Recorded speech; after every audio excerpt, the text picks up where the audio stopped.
Maqaan kiyya Saaliyaa Saamii jedhama. Asi wantan dhufeef dubrummaa kiyya Abiyyii kennuun barbaada. Maaliifini waan kana godha biyya tana keessatti seenaa kam akkan qabu agarsiisuufi.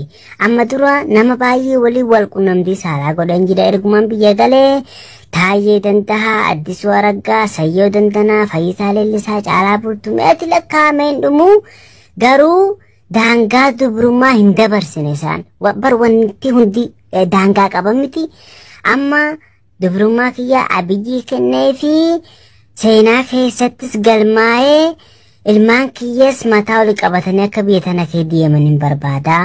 Hoteela Ilillitti wal ageenyu miidiyaan hundinuu affeeramaniiru isinis akka irratti argamtanii wanti kun liivii darbaa.